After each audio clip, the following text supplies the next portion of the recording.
Ya estamos de vuelta, y qué mejor que hacerlo explicando un caso de éxito protagonizado por Joel-Jan Mairet, uno de los referentes y decanos del capital riesgo en salud en nuestro país. Y es que antes de fundar Isios, Joel fue cofundador y CEO de Glycard, empresa que se vendió a Hoffmann La Roche en 2005 por más de 180 millones de euros. Glycard era una biotech que desarrolló tecnología patentada para mejorar la actividad de los anticuerpos terapéuticos en el tratamiento del cáncer y de las enfermedades autoinmunes. Y fue la originadora del anticuerpo anti-CD20, que daría lugar al fármaco Obinutuzumab, conocido comercialmente como Gazyva, el primer medicamento aprobado por la FDA bajo el régimen Breakthrough Therapy. No te pierdas este episodio para conocer la historia de Joel, entender cómo se vive llevar una biotech al éxito, qué implica negociar una venta con una Big Pharma y todo lo que ocurre y se aprende en el camino. Y recuerda, si no lo has hecho todavía, suscríbete y valora nuestro podcast en YouTube, Spotify, iVoox y Apple Podcast y compártelo con tu red para ayudarnos a convertir bioemprendedores en la comunidad de emprendedores en salud más grande de habla hispana. ¡Empezamos! Solutia Life Sciences es la división de consultoría de selección especializada en perfiles del ámbito Life Science y Healthcare. Nuestro foco se basa en la detección, reclutamiento y selección para los sectores Pharma, Biotech, MedTech y Sanitario. Solutia Life Sciences. Soluciones al servicio de la salud. Bienvenido a Bioemprendedores. Joel, muchísimas gracias por estar aquí. La verdad es que nos espera un episodio interesante, ¿no? Joel-Jan Mairet. Una persona referente del ecosistema, o sea que nada, agradecidísimos de tenerte aquí. Para mí un placer compartir este rato contigo y con muchas ganas de que nos cuentes muchas cosas. Bienvenido. Gracias. No, yo encantado de estar aquí. Gracias por invitarme y darme la oportunidad de explicar mis batallitas en Glycard. Qué bueno. Muy Sí, bien. está bien que hayas dicho esto tú ya, porque invitamos a Joel y no lo invitamos para hablar de Isios, que también seguro que saldrá en la conversación, Joel, pero lo que queremos es contar a la audiencia la superhistoria de Glycard, que algunos la conocen en el ecosistema, pero seguro que no con tanto detalle como lo vamos a contar hoy, así que vamos a por ello. Venga. ¿Sí? Pero antes de nada, cuéntanos un poquito tu historia personal. ¿Tú cómo empiezas en todo esto? Bueno, mi pasión por la biotecnología, yo creo que empieza por ahí. La pasión por la biotecnología empezó ahora ya no hay, segundo de BUP, con el profesor de biología, y que me fascinaban las enfermedades y la bioquímica, pero lo que realmente me hizo clic ya fue cuando, bueno, ahora que voy a estudiar, y yo quería estudiar biotecnología, pero en España en aquel entonces, estoy hablando de 1990, no había la carrera de biotecnología. Ya. Yo soy suizo y me fui a estudiar a Suiza. Tú eres suizo, ¿eh? Yo soy suizo, sí. Bueno. Tengo un NIE, de hecho. Yo no soy ni español. ¿Qué dices? ¿En serio? Hostia, qué bueno. La batallita aquí es que mis padres decidieron hacerme suizo solamente para evitar el servicio, el militar, el servicio Sí. militar. Pero lo que no contaron es que a los 19 años decidí ir a Suiza, y en cuanto puse los pies en Suiza tuve que hacer allí el servicio militar, y allí es hasta los 42 años. Wow. Sí. Wow. Pero bueno, eso es... El caso es que, ¿por qué quería estudiar biotecnología? Pues mira, me inspiró un libro de Emilio Muñoz, que era el presidente del Comité de Asesor Científico de ASEBIO. Sí. Un gran divulgador, y escribió muchos libros, pero uno de ellos, el que leí yo, fue Genes para cenar. Y ahí salían cómo utilizar células de una lagartija para detectar terremotos, porque se ve que las lagartijas detectan antes el terremoto que nadie, porque tienen unas células que detectan las vibraciones mucho mejor que cualquier otra device. Y entonces la idea era hacer un biosensor. Bueno, todo eso me fascinó, y entonces, bueno, el caso es que acabé estudiando biotecnología en el Politécnico Federal en Zúrich. Ajá, muy bien. Que allí sí que existía como Sí, tal. ahí existía como carrera. Luego, pues la idea era volver y comerme el mundo habiendo estudiado fuera, pero bueno, no calculé bien y me quedé allí, hice el doctorado allí, en inmunoterapia del cáncer. ¿Por qué? Me interesa mucho cuando la gente decide hacer un doctorado, ¿por qué lo decide hacer? Y después el topic que eligen. Sí, esto es un buen punto. La verdad es que el profesor que teníamos era un profesor americano. Y era un profesor pues con mucho track record, y sobre todo lo que le gustaba era trasladar descubrimientos y a algo útil. Sí. Y eso es aquí la esencia de Translational Research. Pues a mí me encantaba eso también. Y allí pues me ofreció él mismo. Yo era uno de los alumnos que estaba en el último grado, bueno, en el último año de universidad, y mira, se abre una oportunidad para hacer el doctorado. Me gustaba su manera de pensar y decidí hacer el doctorado. Y de hecho en el trabajo final de carrera conocí al que luego fue mi socio de Glycart. Mira. O sea, cuando yo empecé mi doctorado, él estaba acabando su doctorado en el mismo grupo y lo hicimos juntos. Muy bien. Pablo Umaña, de Costa Rica. De Pablo Umaña, de Costa Rica. Sí. Vale. Que también estaba en Zúrich. También estaba en Zúrich, pero claro, sí. Y el profesor había venido de Estados Unidos y la ETH iba muy agresiva. Fichaba profesores como jugadores de fútbol. Sí, talonario limpio, talonario. Wow. Porque estaba en Houston. Caltech, California Institute of Technology, lo había fichado como el profesor más caro de la historia. Wow. 3 meses más tarde se fue a la ETH. Qué chaquetero también. Te digo. Sí, muy chaquetero. Pero claro, es que la ETH jugó muy fuerte. Joder. Y se llevó, y Pablo estaba allí en California, y se llevó a todo su grupo, se lo llevó a Zúrich. Wow. Y ahí es donde conocí a Pablo, que luego acabamos haciendo Glycart juntos. Bueno, con el profesor también. Muy bien. Entonces, ¿por qué te decides focalizar en cáncer entonces? ¿Y dentro del cáncer? No, de hecho no fue cáncer. De Ajá. hecho fue cómo cambiar la glicosilación en proteínas. Ok. Ese era el trabajo de mi doctorado. Sobreexpresando unas glicosiltransferasas que están en el Golgi y básicamente cambiar la glicosilación de proteínas. Pero claro, ahí viene la parte de translacional. ¿Y eso para qué? Entonces buscábamos un ejemplo, un caso donde serviría para algo. Y tuvimos una hipótesis de cambiar la glicosilación de anticuerpos monoclonales. Y esa hipótesis al final pues nos dio bien, vaya, que la hipótesis que teníamos dio bien.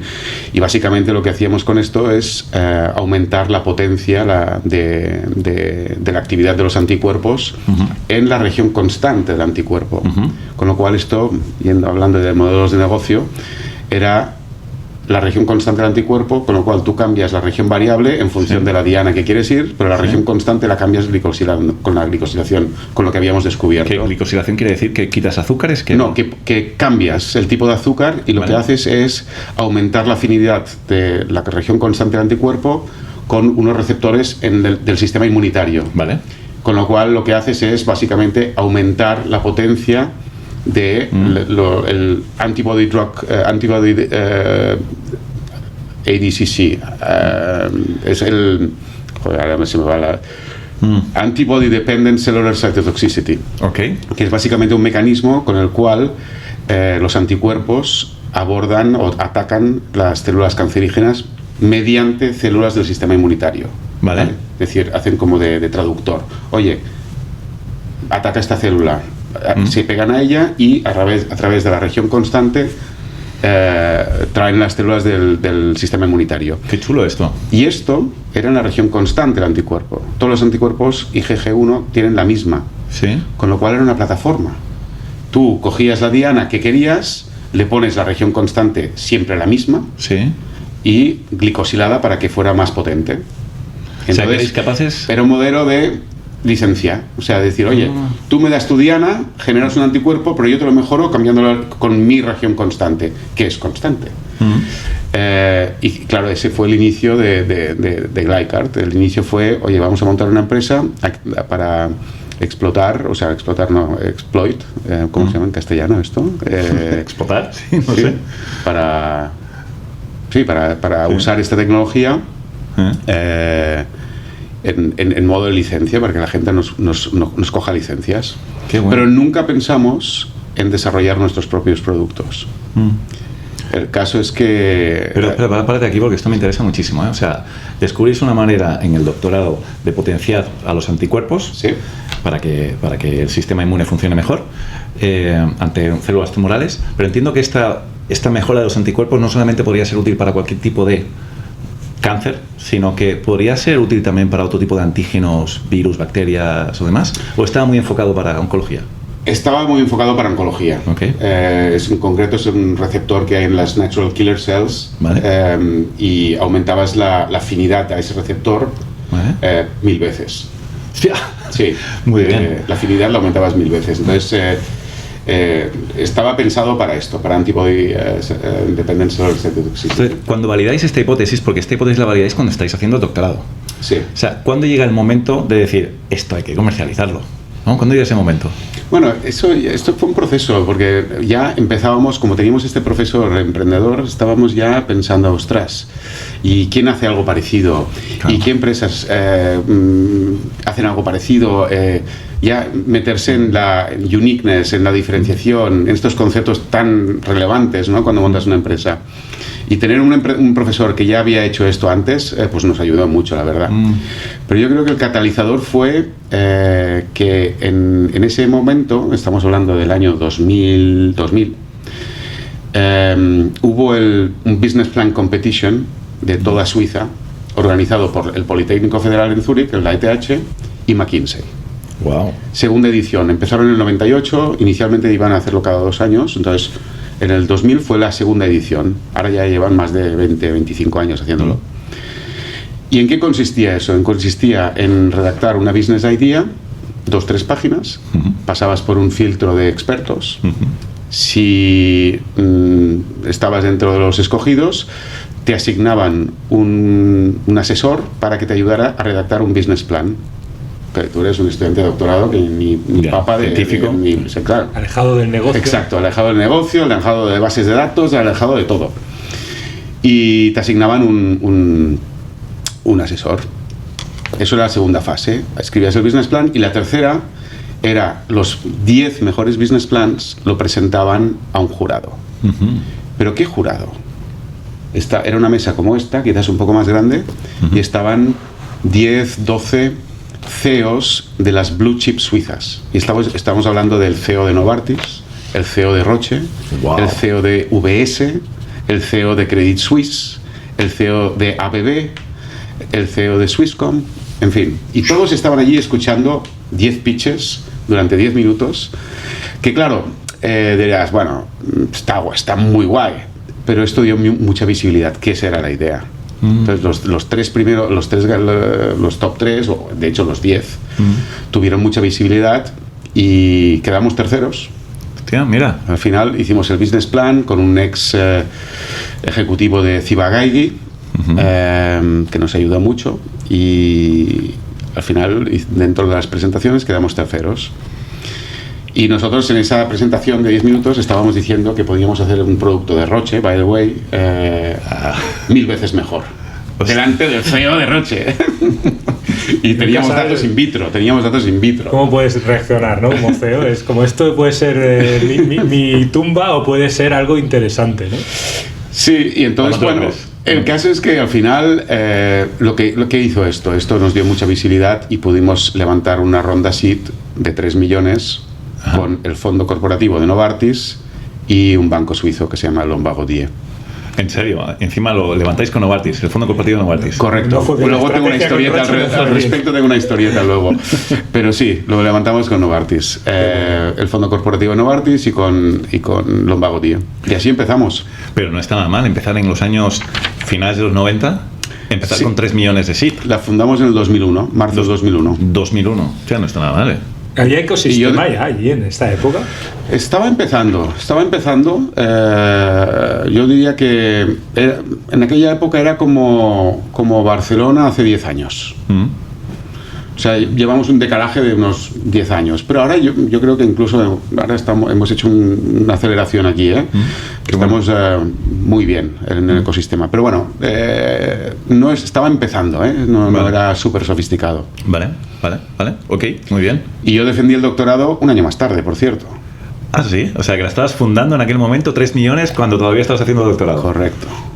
Yo había acabado los experimentos, pero no había escrito la tesis y la escribí como pude 12 meses más tarde y lo defendí 12 meses más tarde. Madre mía, pero sí que estabais convencidos entonces de que teníais algo importante entre manos. Sí. Teníamos, hubo todo un proceso de patentarlo, de tech transfer con la universidad. El profesor, después de fundarla, falleció 3 meses más tarde de cáncer de colon. No me digas. Wow. Sí. Wow. 3 meses más tarde ¿Era después de accionista? fundarla. Sí. Era accionista además. Sí. ¿Y cómo se gestiona esto?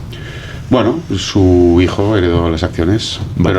Pero luego Pablo Umaña y yo íbamos a pelo. Pero al principio iba yo solo, porque Pablo estaba en Manchester haciendo el postdoc.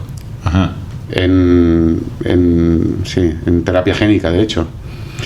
Y entonces le dije, Pablo, tienes que volver. 3 millones, hijo. Y vamos no, la levantamos con él cuando él ya le convencí. Vale.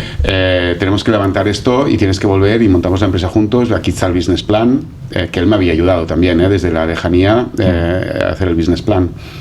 Y bueno, así empezamos. Hostia, qué bueno, qué bueno. Y me interesa mucho también esa parte inicial de transferencia con la universidad, para saber un poco si el ecosistema y los modelos de transferencia son similares a los de aquí o diferentes. Y después esa primera relación con esos socios iniciales, ¿no? Con estos venture capitals iniciales. A ver si nos puedes explicar un poquito tu experiencia. El Tech Transfer fue bastante sencillo. El profesor allí nos ayudó mucho, que por cierto se llamaba James Bailey. James Bailey. Y nos ayudó mucho, o sea, él tomó mucho liderazgo ahí, pero al final tuvimos también, tuvimos que ponernos de acuerdo con el Tech Transfer. Allí no sé qué modelo hay ahora actualmente, pero era un tercio. En el Tech Transfer era un tercio para el laboratorio, un tercio para el departamento y un tercio para la universidad. Esto en las licencias, porque royalties por licencia. Sí, vale. Pero se traspasaba y había una licencia, sí. Y entonces el profesor podía ser accionista, nosotros podíamos ser accionistas. Ah, mira, muy bien. Eso. Sí. Sin limitación en porcentaje. Sin limitación, tal cual. Y así empezamos. Y de hecho empezamos dentro de la universidad, en los laboratorios, alquilamos laboratorios dentro de la universidad. Ya cuando crecimos un poquito con estos 3 millones, tuvimos que cambiarnos y irnos fuera. Muy bien, qué chulo. Y esta entrada de Novartis, del fondo corporativo Novartis tan temprana, porque claro, tú de repente eres un doctorado, que ni siquiera has acabado el doctorado. Te encuentras con una compañía, biotech, pero te encuentras en el minuto 1 también con alguien en el consejo de administración del fondo corporativo de Novartis. Esto cambia radicalmente. ¿Cómo lo viviste esto? Esto como, estudiante de doctorado y esto fue bastante, como se dice en inglés, la learning curve fue muy heavy, sí. Porque claro, inmediatamente con todo esto estás expuesto a una cap table, una tabla de capitalización, acuerdos de licencia, de transferencia de tecnología, cláusulas, propiedad intelectual, freedom to operate. Todos estos conceptos yo los iba aprendiendo día tras día, o sea, tal cual. Y desde el principio, ¿no? Que muchas veces las empresas se fundan y esto llega como años después, ¿no? Yo desde el principio, o sea, fue como... Lo bueno es que allí en Suiza, pues claro, con toda la historia que tienen detrás en la industria farmacéutica, pues hay un ecosistema, sobre todo de gente, hablando de capital humano, pues muy densa. Entonces podías enseguida pues encontrar un abogado que te ayudara, que nosotros por cierto encontramos uno súper bueno, que era abogado, pero es que además era negociador, de los que les gusta negociar. Maravilloso. Y eso nos ayudó muchísimo también. Ya tenía experiencia y más. Sí. ¿Sigue ejerciendo este abogado tuyo? Ahora está medio en San Moritz, medio en Uruguay. Sí. Pero sí, él es es y era muy negociante. Y eso nos ayudó mucho, porque nosotros, claro, éramos unos pimpollos en aquel entonces. Claro, ¿cuáles son en este periodo los retos, digamos, a los que te enfrentas, que dices... Yo aquí me la están dando por todos lados y no me estoy enterando, y que tienes un poco que aprender sobre la marcha, ¿no? ¿Cuáles son aquellos puntos que recuerdas de, pues mira, aquí me la pegué, pero aprendí? En aquellos primeros años. Levantar dinero con dinero. Eso yo lo aprendí también en momentos muy complicados. Hubo alguna vez en la historia, hasta que luego ya explicaremos cómo acabó, ¿no? Pero estábamos pues con 2 meses de caja, 1 mes de caja, y vivir con esa Es que me hace espada gracia. de Damocles. Es que me hace gracia porque ahora eres un VC reputadísimo que lo vive desde el otro lado y que siempre dais este consejo a todos los emprendedores, pero tú mismo cometiste el error cuando eras emprendedor, ¿no? Sí, correcto. Así es. ¿Pero qué significa levantar dinero con dinero? Pues básicamente lo que hoy haría yo es acabas de cerrar una ronda y ya estás pensando en levantar la siguiente, tal cual, al día siguiente. Eso a lo mejor exagero un poco, pero porque si no tienes opciones, si no tienes alternativas, pues acabas claudicando a cualquier término que te pongan encima de la mesa, y tampoco se trata de eso. Entonces hay que poder levantar dinero desde una posición confortable, y nosotros tuvimos que pasar momentos complicados. Luego os lo explicaré cuando venga el proceso de venta, que luego cuando la vendimos, porque ahí sí que fue muy acuciante la situación. Sigamos en los momentos iniciales estos que estás generando con este abogado que te está ayudando, los términos del contrato o los términos del term sheet de estos fondos cooperativos. Tú, en tu experiencia, que ahora inviertes en muchas compañías y demás, ¿dirías que los términos que tú tuviste en aquel momento como emprendedor eran buenos términos o fuiste muy naif? Eran buenos. ¿Sí? Sí, porque teníamos un buen abogado. Ah, mira qué bien. Mira. Porque teníamos un grupo de asesores que nos ayudaban, y también porque teníamos VCs también justos. Yo me considero uno de ellos, por cierto, porque he desarrollado esa empatía que se necesita también. Pero es muy curioso que dices esto, porque el fondo corporativo de Novartis ahora se ha sofisticado mucho. En aquel entonces no era tan sofisticado. Y lo llevaba François Le Platinier y Jörg Mayer, ¿vale? Ahora ya se han retirado. Y Jörg Mayer era muy pragmático. Para empezar, el Novartis Venture Fund se creó como para paliar el daño social que hizo la fusión de Ciba-Geigy y Sandoz. ¿Qué daño hizo? Hombre, pues que se fusionaron las dos empresas y hubo muchos despidos. Ah, vale, ok. Sí, y entonces para paliar esos despidos crearon un fondo corporativo al principio y iban distribuyendo dinero a empleados para que fundaran su propia empresa. Y claro, el nivel de exigencia del diligence fue muy bajo en aquellos primeros años, ¿no? Y esto lo digo porque ¿cómo determinó Novartis la valoración de nuestra empresa en un momento dado? Pues dijo, a ver, sois 9 empleados, a 1 millón por empleado, 9 millones. Maravilloso. Maravilloso. Maravilloso. Qué lástima no tener 15 empleados en aquel momento. Pero fíjate, 15 años más tarde se hizo un benchmark de la performance de Novartis Venture Fund, que había ya invertido en más de 100 empresas, con respecto a un benchmark de VCs, y Novartis ganaba de largo. Sí, O sea que tenían ese olfato de cómo hacer las cosas, de un pragmatismo impresionante. Y así fue como me encontré yo el consejero de Novartis. Es una persona pragmática, había estado alto ejecutivo dentro de creo que era Sandoz, fue el presidente de Sandoz Japón, y luego en su última etapa pues lo pusieron como director ejecutivo de Novartis Venture Fund. Qué bueno, qué interesante, una anécdota esta. Y yo tengo una pregunta en relación a lo que has dicho. Tu experiencia en esta parte, habiendo fundado una empresa, habiendo tirado de un fondo de inversión, con muy poca experiencia como emprendedor, ¿ha cambiado tu manera de ser como ahora en el otro lado, como inversor o como gestor de un fondo? ¿O no tiene impacto esto? Yo creo que esto es de gut feeling, de realmente escuchar a tu barriga. Yo sé que hay muchos inversores que tienen aversión a first time CEOs. ¿Por qué? Pues porque no tienen esa experiencia, no tienen ese bagaje, esa piel curtida, y es un elemento de riesgo más. Y es entendible. Y depende de cómo, pues es un factor más a tener en cuenta a la hora de tomar una decisión de inversión. No obstante, hay que creer en las personas también, en su capacidad, en mirarle a los ojos, mirar cómo se desenvuelven en una relación, que nosotros siempre nos gusta establecer una relación con el emprendedor antes de poder invertir, nos gusta monitorizar 6 meses o no sé, para tener una idea de cómo vamos a trabajar a largo plazo con esta persona, nos interesa saber cómo es, podemos confiar en ella. Con lo cual, First Time CEOs, yo no tengo ningún prejuicio. De hecho, hemos invertido en First Time CEOs mismamente, pues Valerie Van Horen de ONA Therapeutics o Miquel Vila de Splice Bio. Y los dos lo están haciendo fantásticamente bien. O Joan Perelló, también, de Sanifit. De Sanifit, también fue First Time CEO. Totalmente. Con lo cual, no hay ningún problema. O sea que eso no fue ningún problema.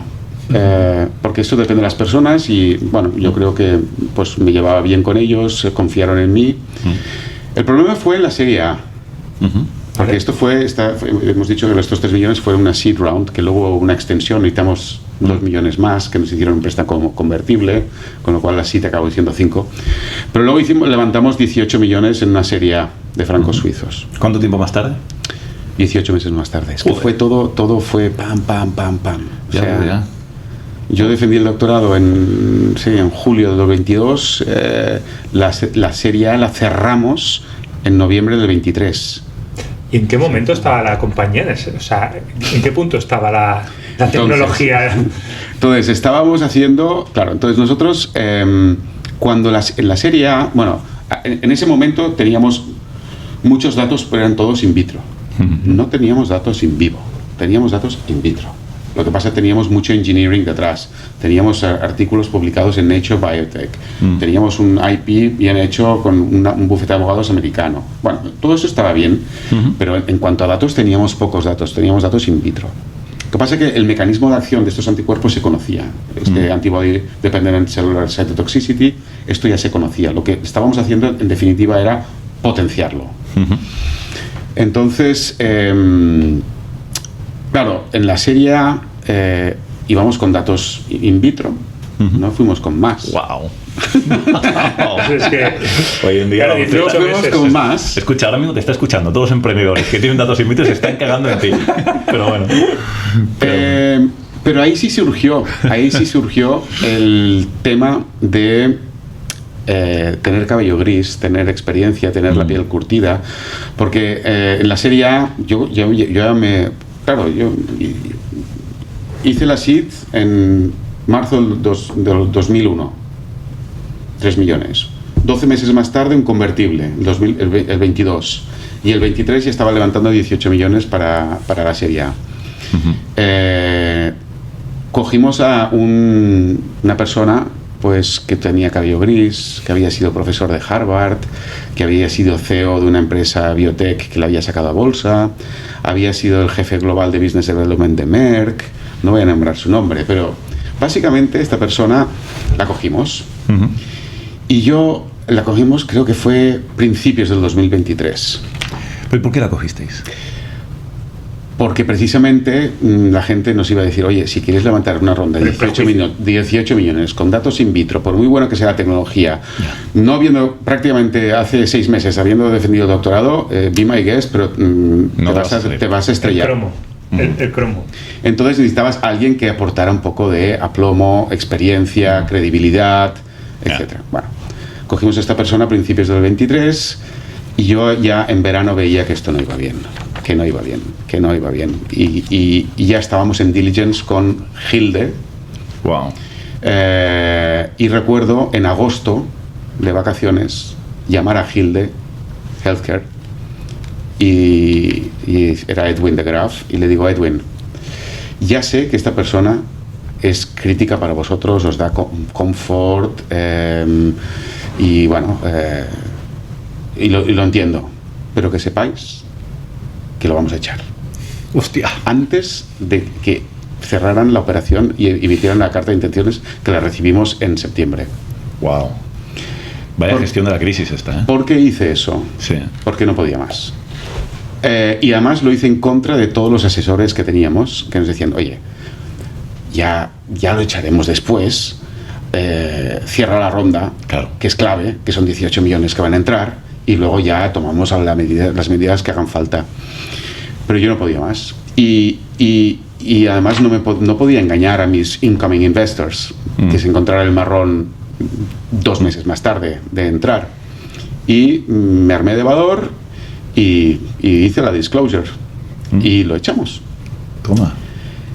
Se lo tomaron bien, se lo tomaron deportivamente y al final acabaron invirtiendo y acabaron liderando la operación y acabamos haciendo, pues eso, una ampliación de capital de 18 millones. Francos suizos. Francos suizos. ¿El cambio cuánto era en aquel momento? ¿Más o menos lo recuerdas? No. 1-1, no sé, menos. más o Vale. menos. Ahora está un poco más fuerte el franco suizo, pero no recuerdo, pero más o menos. Vale. Y así fue. Wow. Sí, fue una. Pero es que además la historia es mucho más retorcida. Es que ahora viene la parte, la guinda del pastel. Me interesa muchísimo esta parte. Porque... La guinda del pastel es la siguiente. Este señor se fue y era muy amigo de un almirall alemán Sí. que se llamaba Altana. La empresa se llamaba Altana, que es una empresa privada alemana.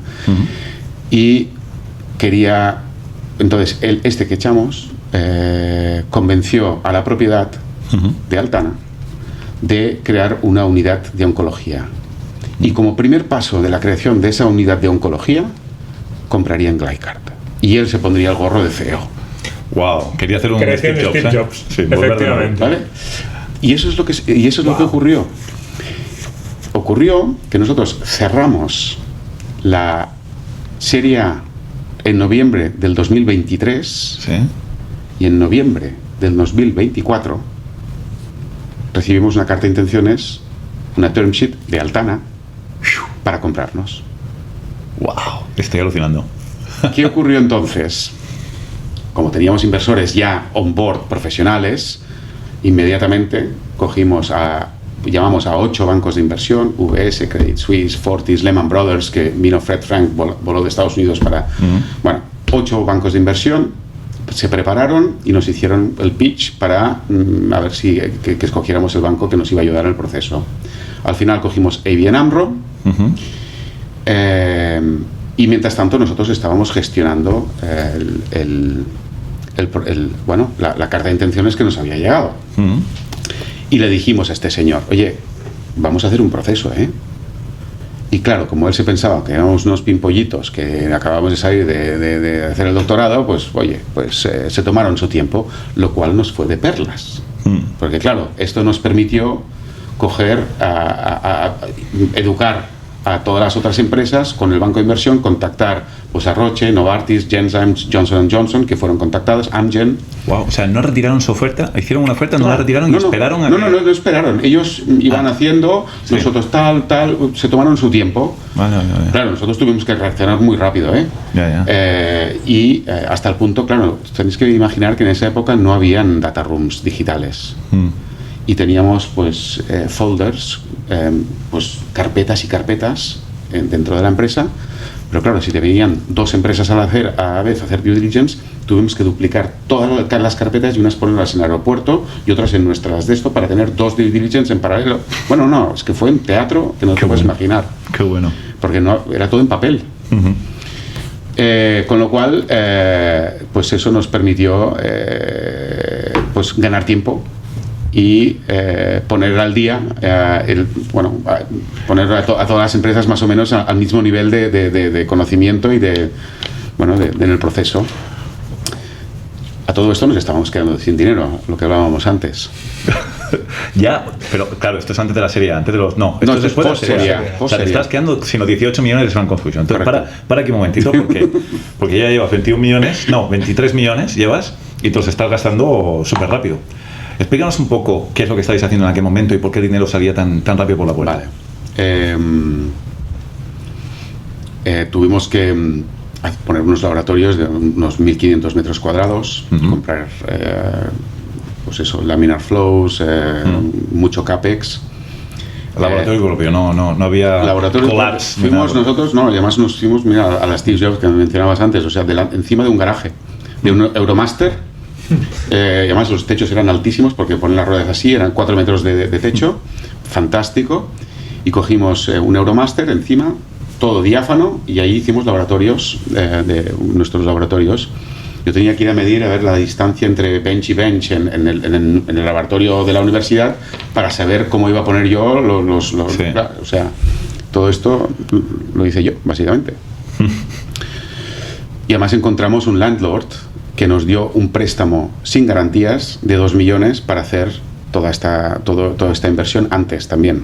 Hostia, O sea, qué máquina de conseguir pasta. También del landlord. del landlord. Sí. Wow, wow.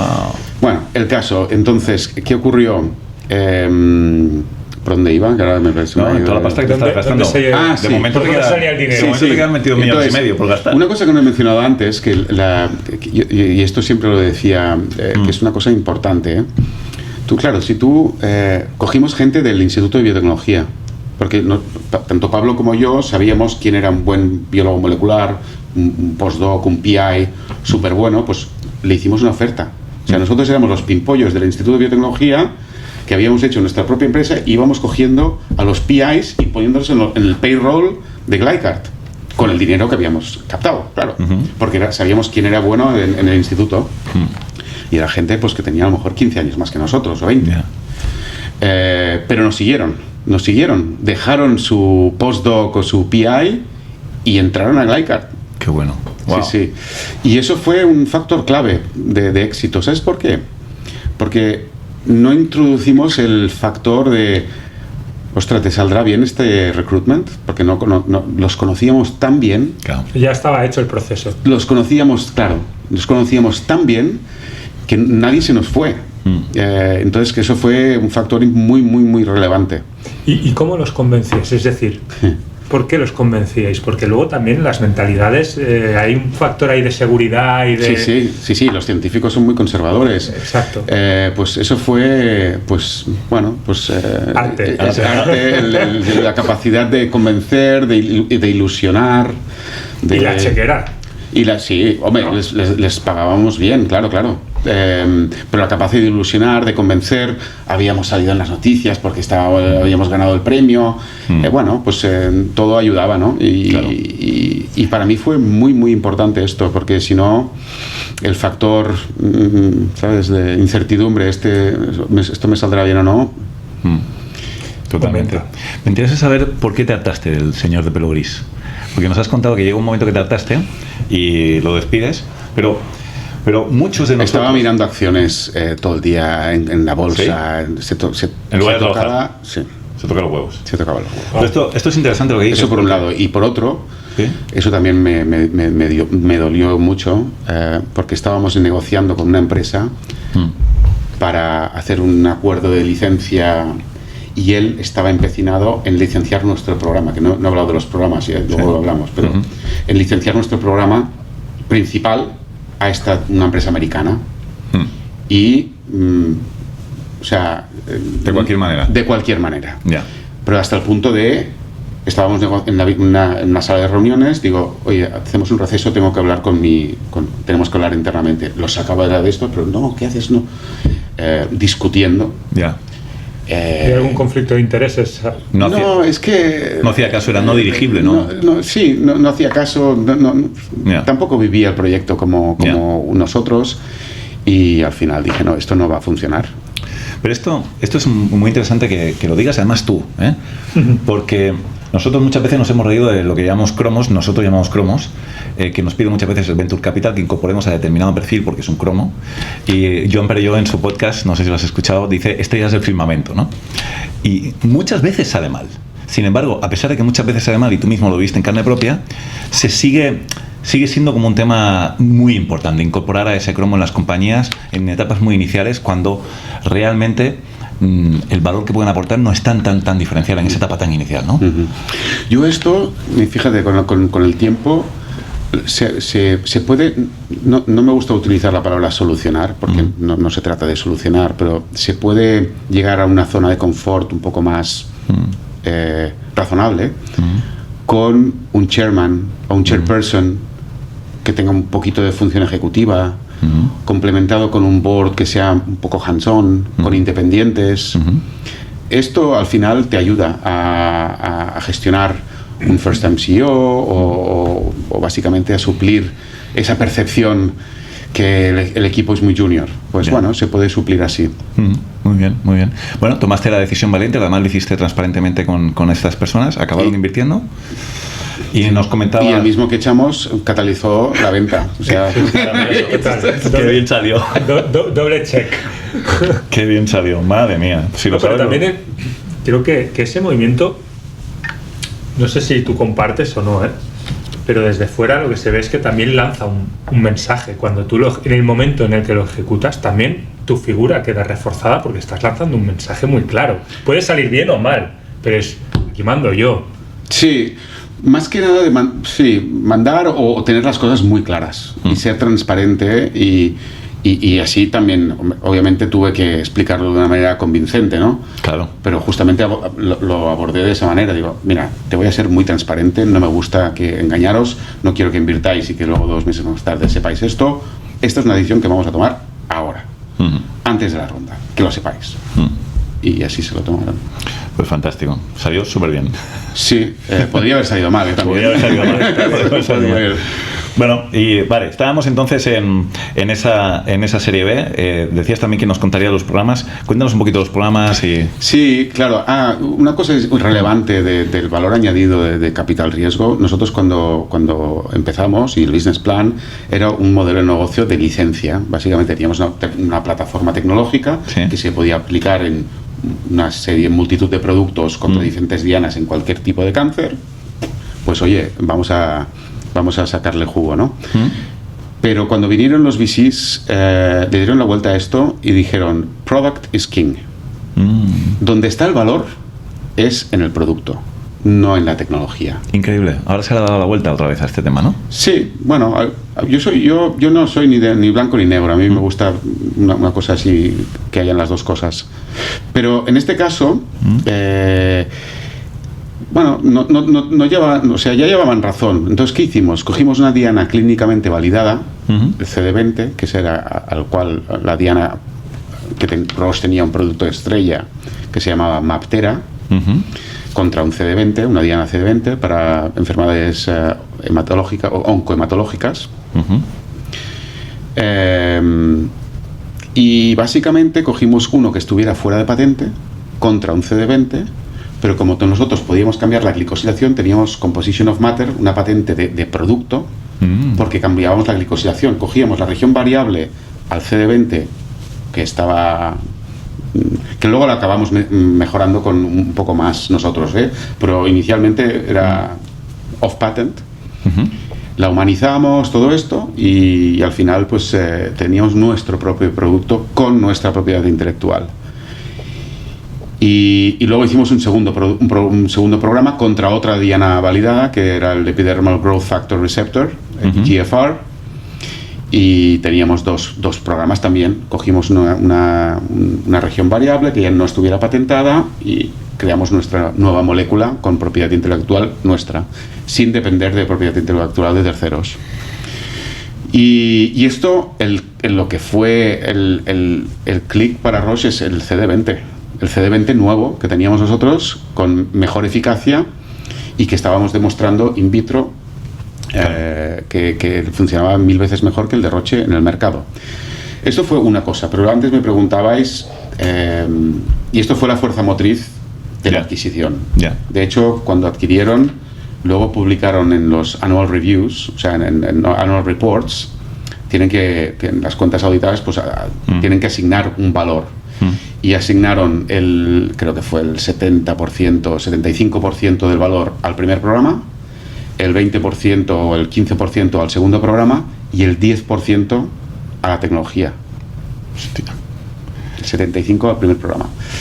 Eso para que veáis que product is king, ¿no? Ahí es totalmente. Entonces, ¿qué ocurrió?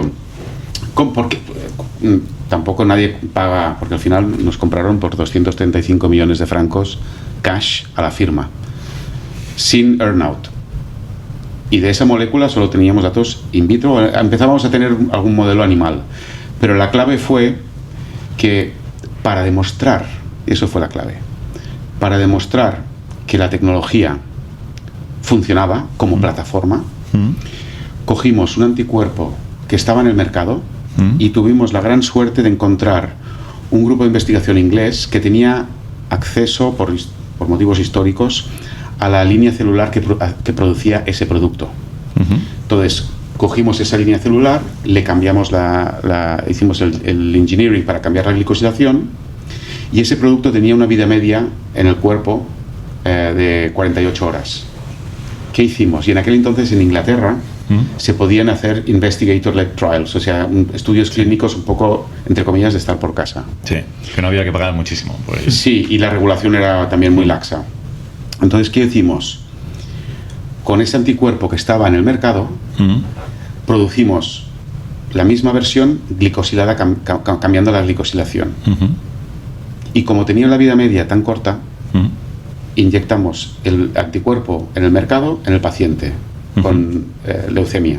Sí. Bajaban las células B, X. Sí. Al mismo paciente, al cabo de 48 horas, le inyectábamos el nuestro. Ok. Bajaban drásticamente. Esperábamos 2 días más. Volvíamos a inyectar el original, bajaba un poquito. Esperábamos 2 días más. Volvíamos a inyectar el cambiado con nuestra tecnología, bajaba drásticamente. Hostias. Que teníamos el control en el mismo paciente. El control, ¿sabes? Madre de Dios. Sí, sí, sí. Entonces, con esto, Roche vio, ostras, Claro. la Blanco y tecnología botella. funciona en humanos. No es la diana, no es mi producto, pero funciona en humanos. Clarísimamente. En tumores hematológicos. Esto, combinado con los datos in vitro, donde mejorábamos con ya un CD20 competidor del producto de Roche, si haces, como dice en inglés, connecting the dots, Ya está. ya está. Y pues le pones el lacito y ya está. Wow. Esta es la historia. Wow. Pero qué importante es encontrar estos shortcuts, encontrar estas Sí. estrategias tricky. Hay que buscar. La suerte es necesaria, pero hay que buscarla, ¿eh? Wow, wow. Increíble. Bueno, pero oye, nos quedamos en esos dos. Entonces tiene 2 programas y una plataforma tecnológica. Sí. Y entiendo el interés de Roche porque ellos tenían un producto que entiendo que el Maptera que decías que vendía un huevo y Sí. vosotros lo podíais mejorar. Esto lo entiendo. Pero decías que te había llegado la oferta de Altana, Sí. que cogisteis a un banco suizo, a un banco de inversión Sí. de 8 y empezasteis a hacer un proceso competitivo. Sí. Claro, ahí llega Roche, pero llegan otros varios. Sí. Genzyme y Johnson & Johnson. 3 llegan. Sí. Vale, ¿y cómo se vive todo este proceso competitivo? ¿Y por qué se decide en consejo finalmente Roche? Con mucha ansiedad. Sí, con mucha ansiedad, la verdad. Porque, claro, hasta que no recibimos ya una carta de intenciones de Roche, para ya al menos tener 2. Porque Claro. cuando tienes 2, entonces ya puedes jugar. Pero Ya. si no tienes alternativa, si estás en una situación un poco subóptima, ¿no? El caso es que ni Johnson & Johnson ni Genzyme acabaron poniendo una carta de intenciones, pero lo que sí sé es que Roche tenía pavor de que Amgen, no sé por qué se pensaban, porque luego hablé con los de Roche y por qué tal y por qué cual, hicimos como, ¿sabes? Ya Claro. abiertamente, y tenían mucho miedo de que fuera Amgen el que nos comprara. Entonces se pensaban que Amgen estaba en la carrera y no sé. Qué bueno, esto también. ¿eh? La oferta inicial Partida fue de de poco. 80, ¿eh? La oferta inicial fue de 80. La oferta inicial fue de 80. Sí. ¿Y la subisteis a 235? ¿Cómo? Eso fue arte del banco de inversión. Sí, ¿eh? No, yo no me pongo ahí ni una medalla. Pero bueno, ¿cómo se hace esta arte? Hay alguna estrategia, ¿no? Pues, hombre, decir, oye, pues habría competencia, tal, había otro term sheet, oye, súbelo un poco más. También el, está la jugada. también el banco de inversión pues puede leer lo interesados, no desesperados, pero lo interesados que están, el miedo que puedan llegar a tener a que otro se lo lleve. Esto ya es arte, ¿no? Y yo allí, en esa negociación, que se hace en llamadas, pim pam, o sea, al final es así, pues acabaron Wow. subiendo y triplicando el precio. Se hacen llamadas, no hay una reunión física, o sea, es todo por teléfono, ¿quieres Sí. decir? Al final el numerito son mucho de toma y daca de teléfono, tal, de vale, esperar una semana, tal, pues, fue así. Luego ya a nivel contractual, sí, allí nos metimos todos, los abogados, yo mismo, todo el mundo, pero en lo que es el headline, el número, Yeah. Y no hubo earnout, desafortunadamente, y ahora os explico por qué, desafortunadamente. Bueno, pero me interesa mucho esto del banco de inversión, porque este es un aprendizaje muy potente. O sea, el banco de inversión se ganó mucho su comisión. Sí. Y yo entiendo que este debe ser, quizá no en los consejos de administración donde ISIOS participa, pero en otros consejos de administración este es un debate. Oye, ¿banco de inversión o hacemos nosotros? A ver, yo incluso desde ISIOS también hemos cogido bancos de inversión que no han mejorado mucho, al menos el upfront no lo han mejorado mucho. O sea, a veces va como va. Yeah. Lo que sí te puedo garantizar es que si tienes más de una oferta, esto ayuda. Esto ayuda muchísimo, muchísimo. Yeah. De hecho, hay un banco de inversión que ahora es que para mí y para todo el mundo es el número 1, pero más allá que JP Morgan y Morgan Stanley y Goldman Sachs, que se llaman Centerview. Estos, todas las transacciones grandes que han habido en tiempos recientes, es que prácticamente todas las han hecho ellos. Wow. Es increíble. O sea, en volumen de transacción, creo que lo explicaron el otro día, han hecho más ellos solos que la suma de todos los bancos de inversión juntos. Wow. No, son unos monstruos. ¿De dónde son? Y ellos son de Nueva York, pero ellos son parece que estoy haciendo publicidad aquí, pero estos, claro, como ya están muy bien conectados, pero los otros bancos también, pero bueno, se han ganado su nombre y ya solo empiezan a trabajar si hay una carta de intenciones encima de la mesa. Muy bien. Si no. O sea, ni les llames, porque no te harán caso. ¿Y a partir de qué tamaño estos bancos de inversión se empiezan a mover? Porque, claro, si tienes un deal pequeñito, yo entiendo que muchos bancos de inversión no les sale a cuenta, ni siquiera jugar. O sea, por ejemplo, ya no se mueve para un deals de cientos de millones, van a cosas más grandes. Ya. Vale, muy bien. Entonces, este banco de inversión que cogisteis vosotros, ¿en aquel momento cuál era? Me dijiste... ABN AMRO, que ya no existe, por cierto, después de la crisis de Lehman Brothers. Bueno, Lehman Brothers tampoco existe, que también fue uno de los bancos que hizo el pitch. Mira, muy bien. Sí. Bueno, entonces, vendéis a 235 cash. Y ibas a explicar el resto de la operación. Esto era un producto que estaba en preclínica, early preclínica, porque como he dicho, teníamos un par de modelos animales y estábamos en early preclinic. La transacción ocurrió en julio del 2005. Súper rápido, o sea, empezasteis en el 2001 y en 2005, ¡pam! Con 3, sí. Y en noviembre del 2013 el producto fue aprobado por la FDA. ¡Qué pasada! Para BCLL, o sea, Chronic Lymphocytic Leukemia. Esto fue en el 2013, pero es que resulta que en el 2010 la FDA sacó el programa Breakthrough Designation. Y el primer producto aprobado bajo Breakthrough Designation fue Gazyva, el de Glycart. Madre mía, qué pasada. En el 2013. Y la historia no acaba allí, porque el 2019 le dieron otro Breakthrough Designation para lupus. Joder.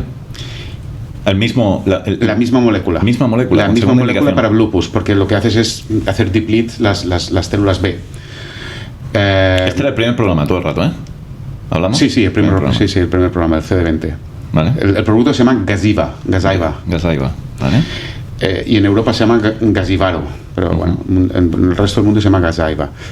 Y en el 2019 obtuvo una segunda Breakthrough Designation y ha sido aprobado por Lupus Nephritis este octubre pasado. Wow, tremenda. Sí. O sea, esto te tiene que llegar, más allá de la parte monetaria, esto te tiene que llenar de orgullo y satisfacción, ¿no? Sí, bueno, yo creo que todos nosotros trabajamos en este sector por pasión también de hacer una diferencia. Claro. Y la fuerza motriz que nos mueve a todos es esto. Y sí, pues cuando ocurre, pues te alegras mucho. Claro. Entonces, ¿han sido aprobados por la FDA? Sí. Bueno, la FDA y Europa y en todo el mundo, vaya. Ya está en comercialización, entonces. Sí. Entonces, desde 2013. Desde 2013 el primero y lupus desde 2019. Sí. Entonces, cuando decías antes que lástima que solo fuera 235 millones cash, ¿Te referías a que si ahora hubierais negociado milestone payments regulatorios o milestone royalties, pues tendríamos un jackpot. Las ventas del último año fueron más de 1.000 millones. ¿Qué dices? El último año solamente, ¿eh? O sea, ya acumulado ni te digo, ya. O sea, es un blockbuster en toda regla. Sí. Madre mía. Pero no hay tantos, o sea, no hay casos de este tipo, No. al menos todavía, tenemos madera, ¿no? Entonces es como, ver esto es el ciclo. ¿Es posible? Se ha cerrado, exactamente. Es posible. Es posible. Es más difícil quizá que en el 2005, ¿no? Pero, o diferente, ¿no? Quizá. Diferente. Yo creo que hay otras historias también que son muy bestias, ¿eh? No sé si conocéis una empresa que se llama Argenix. No. Argen X, se llama así. Pues Ixios emitió una carta de intenciones en esta empresa por 70 millones cuando era privada en el 2014. Ahora estamos en el 2025, 11 años más tarde. 2014 emitimos una carta de intenciones cuando era privada. Sí. La mayor pre-money que habíamos ofrecido en aquel entonces, 70 millones de pre-money. Sí. ¿Sabes cuánto es la capitalización bursátil hoy de la empresa? Ni idea. 40.000 millones. Madre de Dios. Y con un producto del mercado que también vende más de 1.000 millones. Joder, si lo hubierais cogido en aquel momento. Sí. Y hubiéramos hecho jackpot desde Ixios. Totalmente. Qué historia. O sea que sí que es posible Se puede hacer, y también posible. hoy en día, o sea, básicamente es posible. Totalmente. Dos aprobaciones FDA, el producto en comercialización, producto blockbuster, pero entiendo que Roche sigue teniendo la tecnología de glicosilación Sí. y la puede seguir utilizando para más programas. Ahora hay muchas empresas, ahora ya casi es como ya hace tanto tiempo, Ya. la tecnología es genérica. Entonces ahora todas las empresas de producción ofrecen esta tecnología. Ujú. Lonza, Samsung Biologics, Wuxi, todo eso usan una tecnología o parecida. Y ya no está protegida por patente. Porque No. en aquel momento la tecnología la llegasteis a patentar o no, era como un secreto Sí, industrial. no. La tecnología estaba patentada también. Sí, estaba patentada, sí. Estaba patentada. Lo bonito también es el equipo, porque claro, cuando nos compraron, Ujú. yo me fui al cabo de un año, estuve un año asegurándome que hubiera un handover. ¿Por qué? ¿Por qué te fuiste? Porque llevaba 16 años en Zúrich, con 3 hijos, que ya no empezaban a hablar muy bien el castellano y ya me empezaba a coger un poco sudores y digo, hay que volver ya. Y entonces decidimos volver. O sea que A Barcelona pues decidiste volver. Pero tenías claro, ahora volvemos al equipo, pero tenías claro cuando decidiste volver el siguiente paso o vino más tarde. No. Bueno, ya en la segunda mitad del año que estuve en Roche, en la segunda mitad del año ya tenía la intención de hacer un fondo de capital riesgo. O sea, ya cuando aterricé aquí ya más o menos lo tenía claro. Pero si me preguntas, semanas o meses después de la transacción, mi cabeza no funcionaba muy bien porque no sabía qué hacer. Ya. Porque uno dice, bueno, pues me dedico a ciencia, ¿no? Porque ya hacía 4 años, 5 años que no estaba en el laboratorio. Me dedico a gestión, no, pero si soy un pempollo, he estado 5 años haciendo algo así, no tengo experiencia, no sé hacer nada, o sea, es como, te cogen, sí, y bueno, hay que buscarse un poco ¿Qué edad tenías en este momento? ¿En el 2006? En el 2005 tenía 34 años cuando la vendimos. Vale. Tremendo. Claro, es que tenías todavía todo por delante. Todo por delante. Bueno, ¿qué pasa con el equipo entonces? Sí, el equipo siguió. Pablo Umaña siguió en Roche. De hecho, sí, o sea, todo el equipo, todos los postdocs y los PIs que teníamos en Glycard siguieron todos. Y Glycard pasó de tener 25 trabajadores a 250. Wow, o sea, Roche puso ahí toda la carne en el asador. Toda la carne en el asador y hicieron bien, porque el output de estos 20 años siguientes han sido 4 productos diferentes al mercado, Wow. diseñados por este grupo, Wow. 4 al mercado y 31 moléculas diferentes en clinical trials. Hostias. No. O sea, Salió súper bien la jugada para Pablo Roche. y Christian Klein son uno de los 2 personas con más patentes No en biotech, en cualquier cosa en Suiza. Madre de Dios. Vamos, a Roche le salió la jugada. Le salió redondo. Absolutamente redondo. ¿Pero se integraron en Roche o Glycard fue como una spin-off? Esa es una buena pregunta porque no sé si conocéis la historia de Genentech. Roche compró también Genentech y Genentech, Franz Hummer en aquel entonces, que también era CEO cuando compraron Glycard, y decidieron no contaminar Genentech, porque era una gran empresa biotech, y para mantener este espíritu innovador y no contaminarlo con procesos de Big Pharma. Y intentaron hacer lo mismo con Glycard, al menos al principio, pero luego ya, bueno, era como la niña bonita de Roche. Todo el mundo quería venir a trabajar a Glycard porque era un ambiente así más biotech, ¿no? Dentro de una empresa. Y estaba en Suiza, estaba en Zúrich. Claro, cómodo.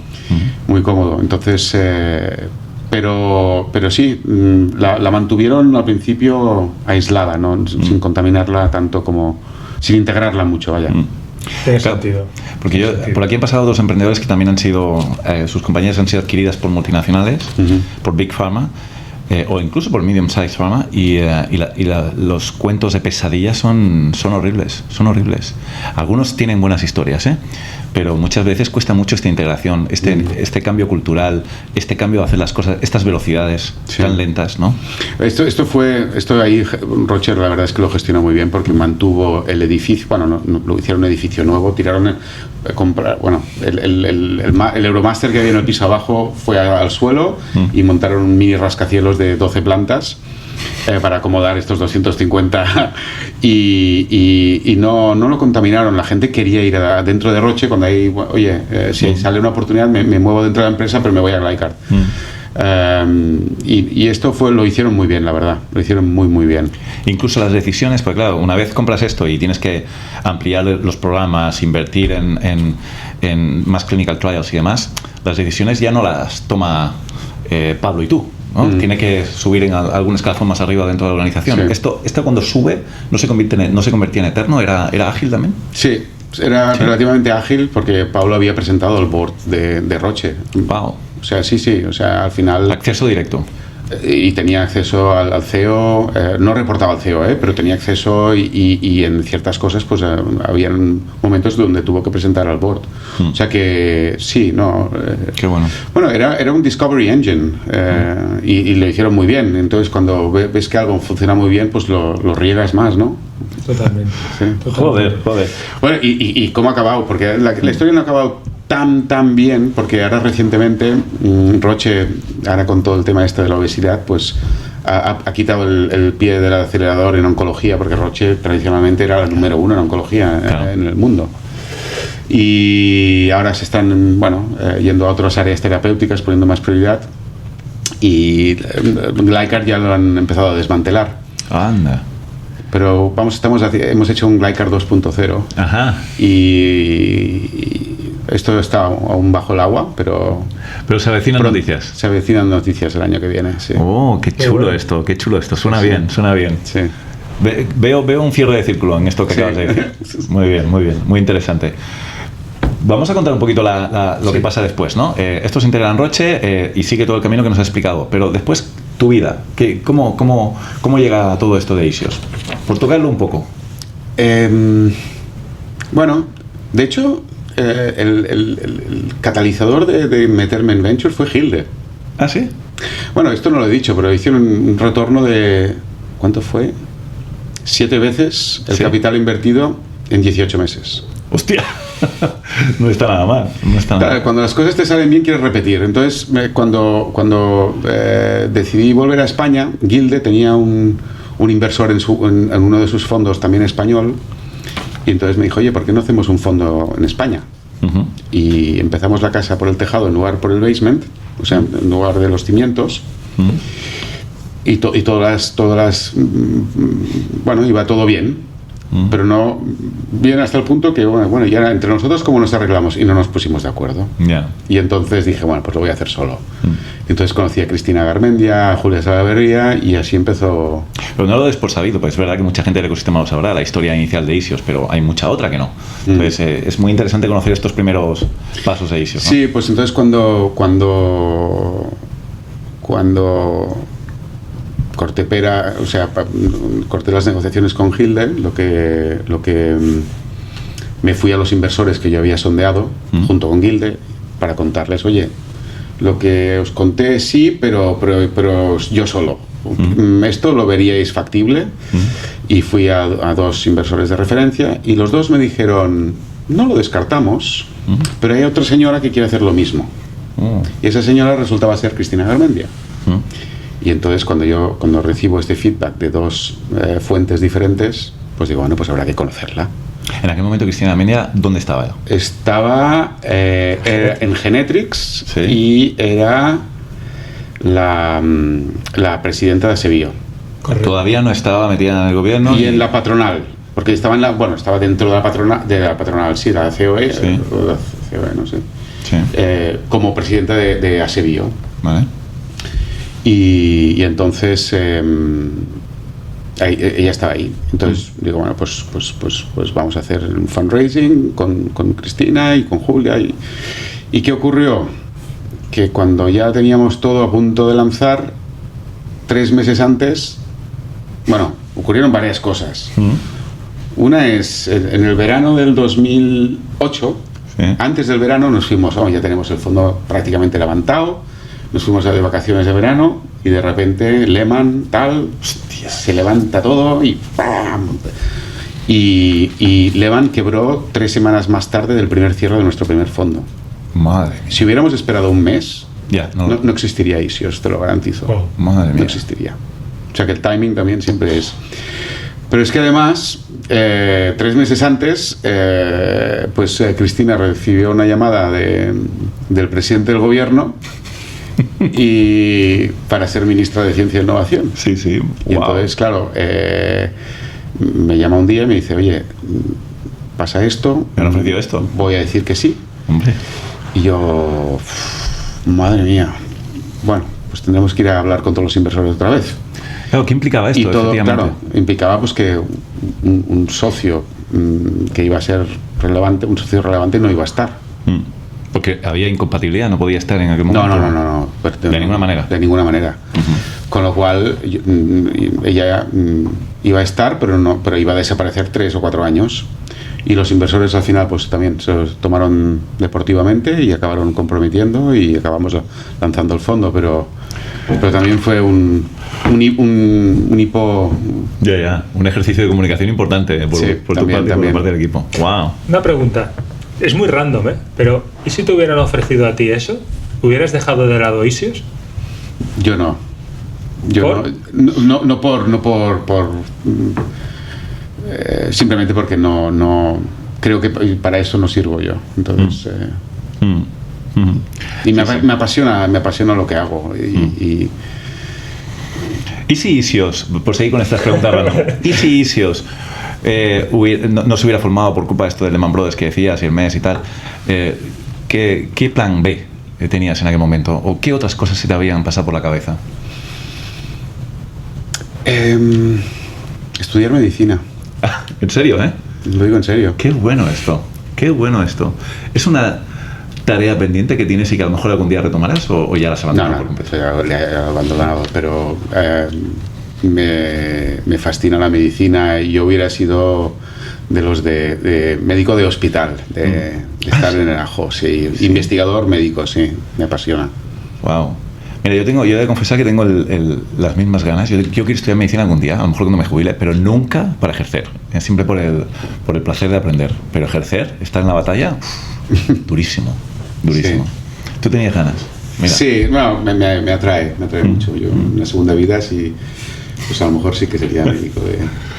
Qué bueno. Bueno, entonces se funda Isios. La historia de Isios ya la contaremos otro día. Pero danos un poquito hoy, a día de hoy, una radiografía de lo que es Isios. Una radiografía de lo que es Isios. Fondos que gestiona, personal que tenéis, cosas más relevantes que conocemos, pero que puedes resaltar. Sí, a ver, es un grupo de personas altamente cualificadas. Nos apasiona a todos crear compañías, invertir en biotech, llevar productos al mercado. Por cierto, 22 productos ha llevado Isios a través de sus participadas al mercado. 22 ya en el mercado. Esto está contando también algún panel de gastrointestinal de esta diagnóstica que vendimos. Pero bueno. Entre devices y diagnóstico y fármacos, Celerix llevó al mercado el primer fármaco celular al mercado, terapia celular, para fístulas anales complejas, que son muy debilitantes.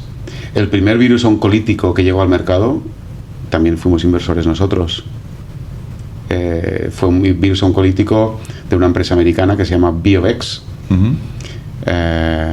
Y un virus oncolítico es un virus que tú cambias genéticamente para que te infecte específicamente las células de cáncer. Y ese concepto pues ha estado en la industria, pero el primer producto que aprobado por la FDA fue el de BioVex. Qué chulo. Que la compró Amgen antes de llegar al mercado, pero sí. Qué chulo. Bueno, entonces esto al final pues claro, satisfactorio. Sí, entonces Isios pues eso, nos enorgullece ciertas cosas como estas. Ahora tenemos mucho interés es en cubrir toda la cadena de financiación, desde lo que es creación de empresa, porque entre nosotros hay emprendedores que nos gusta esto también. Los fondos de capital riesgo tradicionales, que empiezan pues haciendo una SID o que pueden hacer también una serie A, una serie B o una ampliación de capital antes de salir a bolsa. Y luego, recientemente, el proyecto que hablasteis con Jordi, de Telescope, donde básicamente asesoramos a Antbank en un fondo de cotizadas que va muy bien. La verdad que sí, y lo contamos con lujo de detalle y es otra innovación más, ¿no? O sea, os tenéis que sentir orgullosos de estos 22 productos que habéis llevado al mercado, de estas innovaciones. O sea, se nota que habéis contribuido decididamente en los últimos años a la biotecnología, ¿no? Y no solamente a la biotecnología en España, sino a la biotecnología mundial, como comentábamos antes. Y luego además estáis innovando a nivel de inversión. Esto era algo que no teníamos y que desde ahí os estáis asesorando al Antbank y estáis colaborando con Antbank, y me parece fantástico, fantástico. Sí. No, la verdad es que nos inspiró un poco una empresa americana con la que hemos invertido en empresas privadas, que se llama RA Capital. Y RA tiene un significado, que es Richard Aldrich. Entonces, este era un millonario americano que le dio unos cuantos pocos millones a Peter Kolczynski, que acaba de salir de Stanford, para invertir en biotech. Y desde 20 años más tarde, esos 4 millones, pues Peter Kolczynski lo ha convertido en 20 billion asset management. No está mal. Ellos empezaron con cotizadas y luego se fueron a venture, a capital riesgo. Nosotros empezamos con capital riesgo, pero ahora también nos estamos moviendo a cotizadas. Entonces es un poco cubrir toda la cadena de valor y sobre todo la cantidad de información y conocimiento que sacas y que puedes aplicar a también creación de empresa es brutal. Sí. Hay una fertilización, cross-fertilization, como me gusta llamarlo en inglés, muy, muy importante. Sí, lo comentaba Jordi aquí, que además lo cuenta súper bien. Le recomiendo a toda la audiencia que se escuche el caso de Telescope de Jordi Schiol. Pero es que los insights que podéis recibir para ayudar a los emprendedores que están empezando en etapas iniciales, gracias a invertir en cotizadas, es maravilloso. Sí. Y el network, que dijimos también, el network puede ser muy importante, ¿no? El network también. Oye, qué chulo esto, qué muy chulo, bien. La verdad que sí. A mí me gustaría, pensando en nuestra audiencia, mucho emprendedor y aprovechando que te tenemos aquí, que nos explicaras un poco, más allá del proyecto, en qué os fijáis o en qué te fijas tú en la persona para decir sí.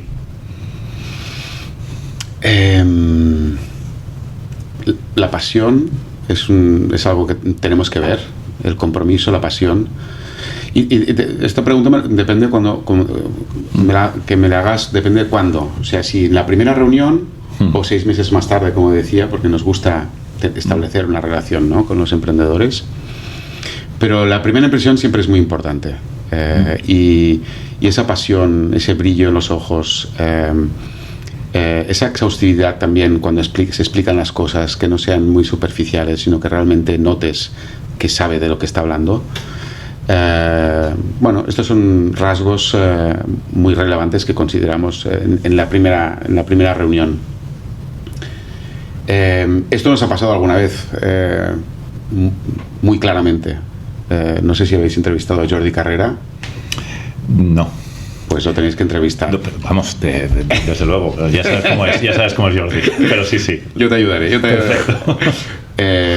Jordi Carrera pues vino un día, es el fundador de Stat Diagnóstica y Dipuy, ahora también. Y a Dipool ahora, y básicamente vino a nuestra oficina con una idea y sin nada, o sea, no había ni una presentación, y coge un papel en blanco y nos empieza a dibujar el cartucho que él tenía en mente para diseñado ya, que lo quiere hacer así, asá. Wow. Y esa reunión, acabamos de la reunión y ya nosotros por dentro pensábamos, aquí vamos a invertir, no sabemos de qué va muy bien aún, pero aquí vamos a invertir. Wow. Y invertimos en él, exclusivamente en él. Y a partir de ahí incluso le ayudamos a hacer el business plan, pero básicamente invertimos en la persona. Totalmente. Bueno. Esto no se hace mucho, tampoco no y ahora podrías pedirse audiencia. No, claro, que no pinche nadie, que ahora volverías a meter así. Eso va case by case. Pero es verdad, Jordi es una persona especial y cualquiera que lo conozca lo verá, pero ciertamente es muy difícil solo con eso poder tomar una decisión, ¿no? Hoy en día quizá desde ahí os pedís un poquito más, me imagino. Sí, no, la verdad es que sí. Nos hemos sofisticado un poco más también. Claro. Todos. Sí. Él también, él ya no va. Él también se ha sofisticado mucho, ha aprendido un montonazo. Y una pena que no era el momento adecuado para nosotros, pero hubiéramos vuelto a invertir en su empresa, seguro, en la nueva. Totalmente, wow, qué bueno. Pero son estas cosas que miramos en la gente. Muy bien. Y otro factor también que miramos mucho, que lo veo en algunos, es resiliencia, es decir, esa capacidad de persistir y no tirar nunca la toalla.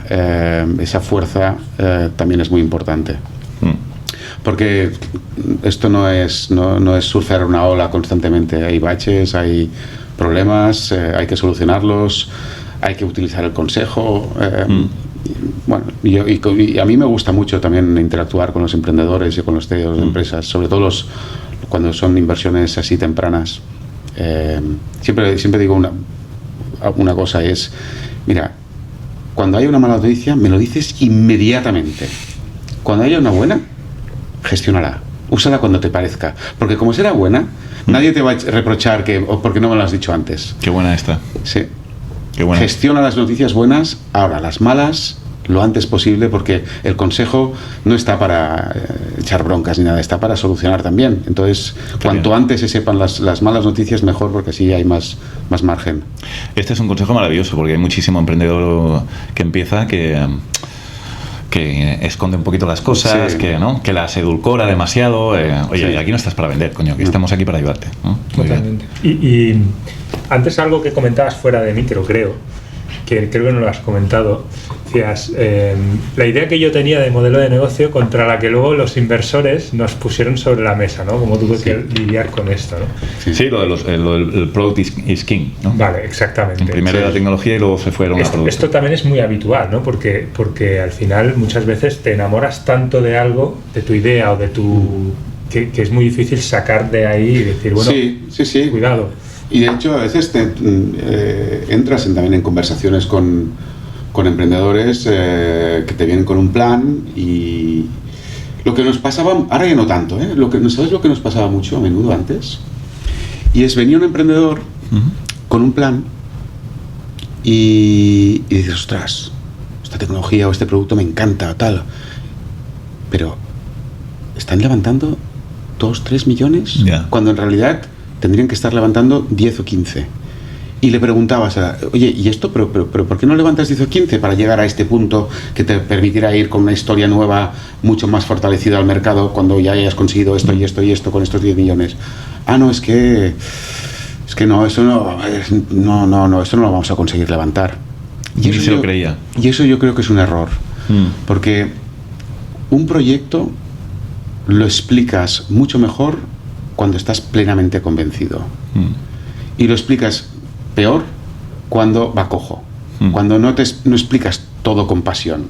Si lo explicaras hasta dónde quieres llegar y por qué, y luego ya derivas la necesidad de financiación, pero eso siempre lo explicarás mucho mejor que en un proyecto que lo ajustas un poco a la cantidad de dinero que crees que vas a levantar.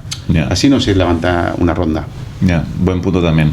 Pensar en grande, ¿no? No tanto ir sí, un poco de en cierta manera, o ser honesto contigo mismo y decir, oye, este proyecto tiene que llegar a este punto, porque si te quedas cojo, no vas a poder pedir una evaluación más alta, o no vas a poder ni siquiera convencer a nuevos inversores, porque te habrás quedado a medio camino. Entonces, levanta lo suficiente, y ahí sí que el feedback de inversores antes de hacer el plan ya oficial, tener ese feedback de inversores es muy, muy saludable, porque te pueden decir, oye, no, mejor llegar aquí, porque en este punto habrás conseguido esto, habrá un de-risking o tal, y con esto puedes salir al mercado otra vez y levantar más dinero con una historia.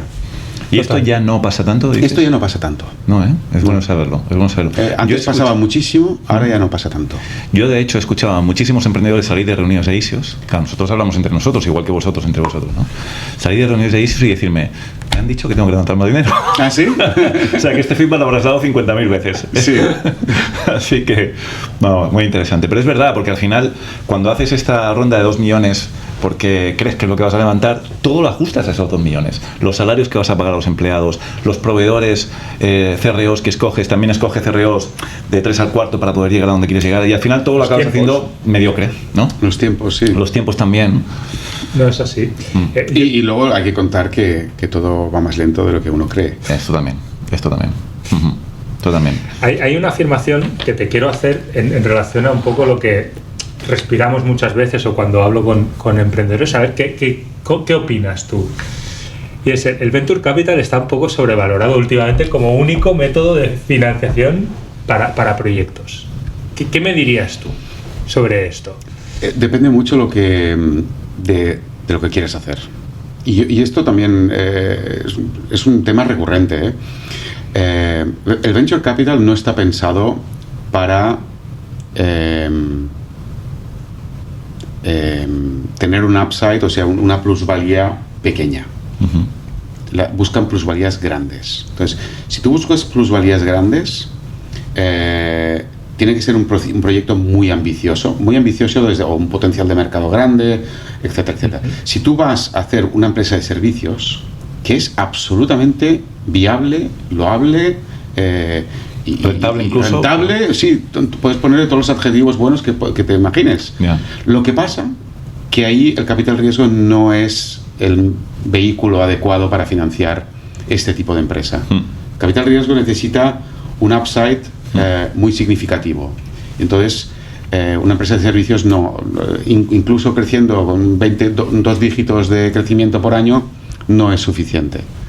Entonces, ahí está un poco la diferencia. Entonces, si tú tienes una empresa, primero tienes que pensar, 1, cuánto necesitas, y 2, pensar muy bien a quién vas a pedir dinero, ¿no? A solicitar dinero, cómo vas a levantar ese dinero.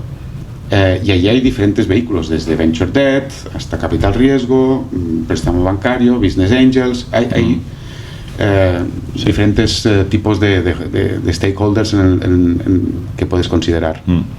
Sí, lo que pasa y dentro de capital riesgo, y eso es un error que también hacen los emprendedores a veces, no considerar, porque pierden mucho el tiempo, no considerar el tipo de inversión mínima que el inversor hace. Porque claro, si tú tienes un inversor que tiene un fondo, pongo por ejemplo, 500 millones, y típicamente pues invertirá pues en 30 compañías, pues son pues, como 15 millones por una cantidad muy significativa por compañía, en promedio. La misma diligence va a hacer invirtiendo 1 millón que 10. Claro. Entonces, para él, invertir solo 1 millón es un coste de oportunidad, porque le quedarán 499 para invertir. Claro. Y el trabajo que tiene que hacer es el mismo que hace para 10 millones.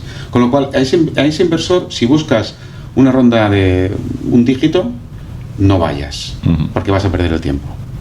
Entonces, hay que saber también... Exactamente. ¿Dónde está en este momento el fondo, si está desinvirtiendo o invirtiendo. Exacto, también, si el fondo está desinvirtiendo o no, si está en plena fase de inversión, porque si está desinvirtiendo tampoco será un fondo que será muy reactivo. Claro. O sea, todo esto hay que considerarlo. Claro. ¿Qué tipo de inversiones ya ha hecho? Si ha hecho una inversión en un activo muy similar al tuyo, tampoco tiene mucho sentido que vuelva a hacer otra inversión en el mismo activo. En fin, todo. Pero esto afortunadamente, los emprendedores están mucho más sofisticados ahora que hace 15, 20 años. Todas estas preguntas, estos comentarios que acabas de hacer y que estamos hablando ahora, antes no pasaba por la cabeza esto. Ya, ahora ya empiezan a... Son mucho más sofisticados, el ecosistema habla entre sí mucho más.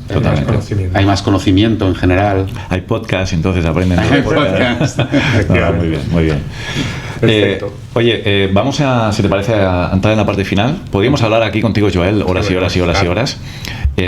Pero vamos a entrar en la parte final porque queremos respetar tu tiempo y también conocer un poquito al Joel persona, al Joel, si quieres, más friki, no al emprendedor ni al inversor, sino a lo que no conoce la mayoría de la gente. Pues aquí tenemos una serie de preguntas que Óscar te disparará. Temidas preguntas, ¿no? Para que nos contestes, ¿ok? Nada, son preguntas de respuesta muy rápida y sin pensar demasiado. Coméntanos cuál es tu sitio ideal para perderte. Pero escucha, Joel, queremos cosas picantes, ¿eh? No nos cuentes cualquier tontería. Yo no soy muy bueno en esto, ¿no?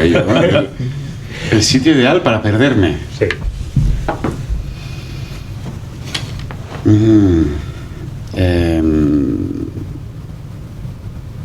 Para perderme.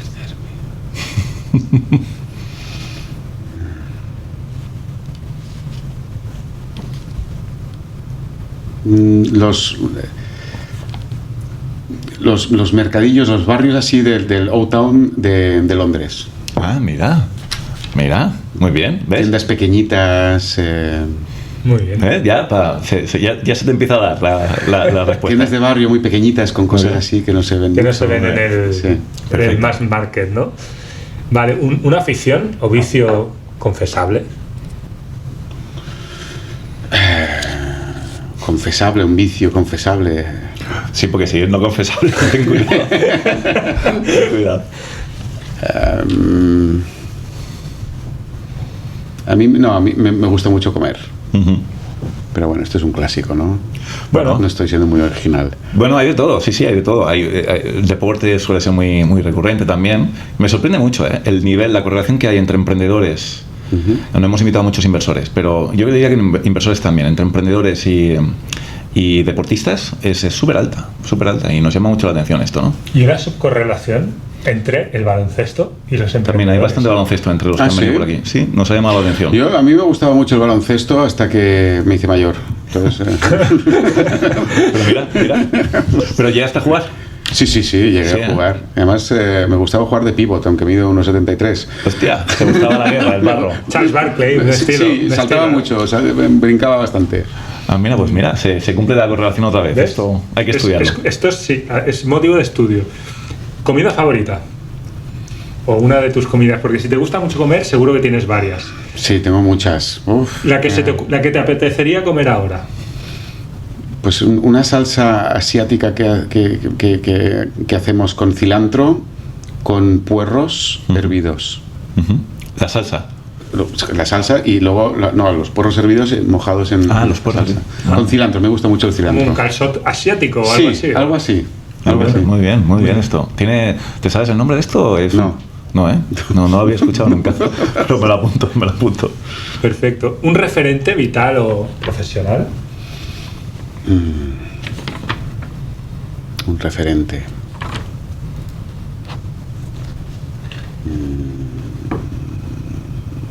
Varios también pueden ser, ¿eh? ¿O alguien que te ha inspirado especialmente durante tu vida? Yo me muevo en diferentes... No hay uno, sino que hay, por ejemplo, hablaba antes de Array Capital, pues gente que hace esto, pues Peter Kolczynski en este sentido. Son gente que ha empezado algo y para mí son referentes porque, claro. Pero no es muy conocido, con lo cual... Yo me muevo más por role models. ¿Y los has llegado a conocer a estos role models? ¿A Peter Kolczynski o...? A su socio, a Rajiv. Rajiv Shah se llama. A sus socios sí, que son 2 managing directors de Array Capital. Qué bueno. Y luego también, pues no sé, había también, yo empecé Glycart con también otro role model, era un tal Wolfgang Renner, que le hizo la primera empresa biotech que salió del instituto donde salimos nosotros. Hombre, claro, imagínate. Entonces para mí era, si él lo puede hacer, yo también. Claro. Qué bueno. Muy bueno. Muy bien. Recomiéndanos algún libro, contenido, podcast que te inspire o que... Aunque no tiene por qué ser de emprendimiento, puede ser de... Película, serie... Bueno, has mencionado Genes para cenar como libro. Sí, no, Genes para cenar a mí me impactó. Es un libro, a ver, muy... En aquel momento era mucho de ciencia ficción, pero no tanta ficción, o sea, ya se acercaba a que no sea tanta ficción. Ese me impactó, pero no es un libro referente a mí. Me gusta mucho El mundo de Sofía, ¿lo habéis leído? Sí. No. De la filosofía. Sí, pero es como la historia de filosofía que estudiamos todos en COU, en aquel entonces, pero en modo pues, prosa, y en modo cuento, en modo historia, y disfruté mucho, porque también lo leí justo después, o sea, y recuerdo que es un libro que a mí me impactó mucho. Sí, pues un libro muy similar, no sé si lo has leído, que también me gustó mucho, incluso casi más que El mundo de Sofía, El viaje de Teo, que es de teología. Es el mismo concepto, pero hablando de la teología en forma de prosa, en forma de un viaje de un joven llamado Teo. Pues mira, este no lo he leído y me lo apunto. Pues si te gustó El mundo de Sofía, El viaje de Teo. El viaje de Teo. Muy bien. Y por último, ¿tienes alguna rutina o manía que te permita desconectar en momento de alto estrés o reconectar? Últimamente el deporte. Y nunca lo hubiera dicho el gimnasio. Mira. Nunca lo hubiera dicho, y si mi mujer me está escuchando, no me creerá. Pero sí, me permite desconectar completamente. Y yo no soy persona de gimnasio, la verdad, porque soy persona de deportes de equipo. Me gusta siempre. Entiendo perfectamente. No me gusta el gimnasio, pero últimamente porque bueno, tengo que hacer ejercicio. Claro.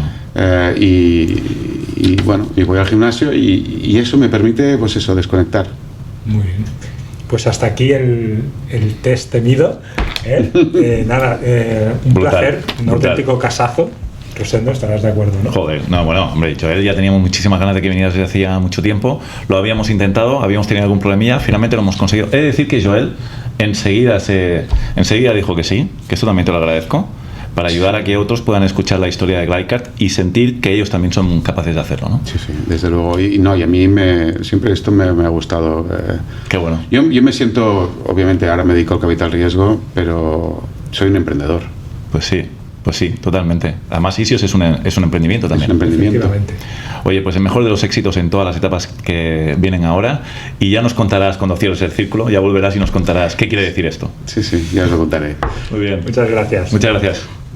Dime. ¿Os puedo decir una cosa más? Sí, claro. Tanto. ¿Sabéis qué significa Isios? Pues, para abarcar un tono así divertido. Pues no tengo ni idea, la verdad que no se me había ni ocurrido preguntarte. ¿Qué significa Isios? Isios lo robé de un nombre, porque al principio lo queríamos llamar Vanguard y cosas de la vanguardia, pero miras en Google Vanguard y hay solo litigios porque es un megafondo americano, con lo cual se nos quitó esto de la idea. Pero Isios viene de una bodega en La Rioja. Sí. Que visité con unos amigos y fonéticamente pues me pareció interesante y dije pues Isios, que es de Calatrava, ¿no? Sí, de Calatrava.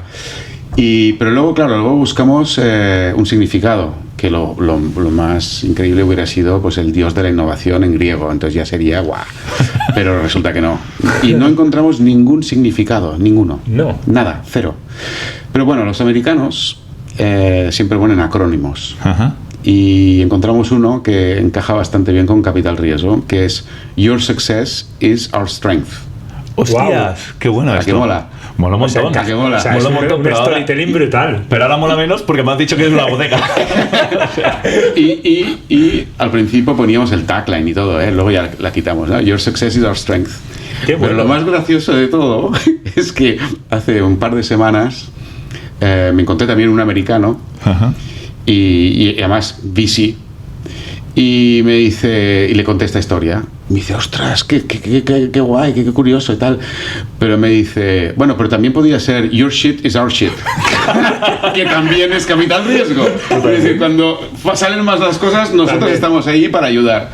Your shit is our shit. Pues eso, también, también es capital riesgo. Tagline casi me gusta más que el primero. Es buenísimo. Oye, pues de verdad, gracias por acabar con esta anécdota. Muy bueno. Muchísimas gracias, Joel. De nada. Un abrazo. Que vaya Gracias a bien. vosotros.